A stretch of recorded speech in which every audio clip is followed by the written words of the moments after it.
आप लोग लगातार 4-5 महीनों से आंदोलन कर रहे हैं और अब रैंप बन चुका है। उसमें सब कुछ हो गया, अब लास्ट वो फिनिशिंग का काम चल रहा है। आज आप लोग निर्णायक बैठक के लिए यहाँ पे सभी आए थे। क्या कुछ निर्णय लिया और आगे का आंदोलन क्या होगा? सबसे पहले तो रैंप बंदूक के नोक पे काम कराया गया और इस तरह से फौज लगा के रातों रात चोरों की तरह काम हुई। और एक यहाँ हमारे अगुआ सरकार को बहाना करने के लिए उनके पास एक और बात है कि वो कहेंगे हम झारखंड में थे नहीं। तो ठीक है, आप झारखंड में नहीं थे, फिर भी आपके ना होते हुए भी काम हुआ, वो भी चोरों की तरह। एल&टी कंपनी ने बंदूक के नोक पे आपका लॉ एंड ऑर्डर को यूज किया और काम किया। आज वो रैंप भले बना हो, लेकिन आदिवासी कुबत रखता है उसको तोड़ने का, और टूटेगा, रैंप भी टूटेगा, हेमंत सोरेन का गुरूर भी टूटेगा। तो जैसे आप बोल रहे हैं कि हेमंत सोरेन गुरु भी टूटेगा, तो क्या आदिवासी समाज आने वाले चुनाव में इसका निर्णायक नतीजा देगी? बिल्कुल। आज सिर्फ ये केंद्रीय शरणार्थी स्थल का मामला नहीं है। आप पारसनाथ को देखिए, जो मारंग बुरु हम जानते हैं। आप देवरी दिरी को देखिए। उसके अलावा हमारा कांके प्रखंड में मुंडर पहाड़ को देखिए। ऐसे कितने हमारा धरोहर है जिसपे हस्तक्षेप किया जा रहा है। तो इस तरह से अगर एक आदिवासी सरकार, अगुआ सरकार जो हम कहते हैं, वो हमारे ही धरोहर में मतलब एक क्या बोले हमला करवा रहे हैं, चाहे आप अपने प्रशासन के या अपने बल पे या अपने ताकत पे। तो इस तरह का अगर हम लोग का होगा, जो संरक्षित और संवर्धन करने का जो मतलब आपका जो दायित्व बनता है, वो आप कर नहीं रहे हैं। तो यही है कि हम लोगों ने, अगर आपको जिताने का कुमत रखते हैं, आपको हर एक, आप जब जेल में थे तब भी हम लोग रोड में थे आपके सपोर्ट में। आप पे जब हमला हुई थी, मुख्यमंत्री काफिले पे जब हमला हुई थी, सबसे पहले नारा हम ही लोगों ने लगाया था। तो हर एक कदम पे हम लोगों ने साथ दिया। आज हम लोगों को कई नाम से जाना जा रहा है कि बीजेपी का बी टीम है, तो पैसा लिया है, ये लिया है। जब हम आपके साथ में, आपके सपोर्ट में खड़े थे, तब हम जेएमएम के थे। आज हम बीजेपी के हो गए हैं।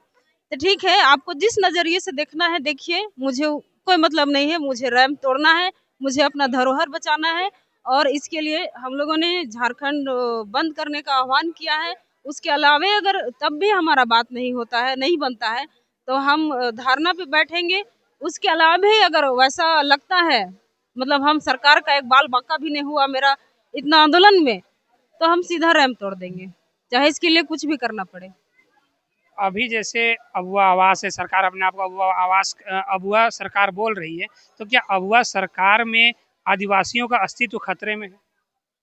खतरे में कैसे नहीं है? हमारा अस्तित्व तो हमारा धरोहर, जो सरना हम जिसको कहते हैं, सरना स्थल, मेरा मसना अखड़ा, जो भी है मेरा व्यवस्था जमीन, आज वही छीना जा रहा है। देखिए, आज जब से ये गठबंधन की सरकार है, जो गैर आदिवासी लोग हैं, उन लोग का सह बढ़ गया है। हमारे एक एक लोगों पे वो लोग हमला कर रहे हैं। आज ये रांची केंद्र लेवल पे हमला हुआ है। आप क्षेत्र वाइज देखिएगा तो वहां पे भी हमला हो रहा है। आपका पिठोरिया सुती अम्बेगढ़ में, वहां पे बालू, हेठ बालू में भी हुआ, तो वहाँ मुस्लिम समुदाय वाला लोग हमला किया। तो इस तरह से कई जगह पे बजरंगबली वाले जो भाई लोग होते हैं, वो लोग भी हम लोग पे हमला करते हैं।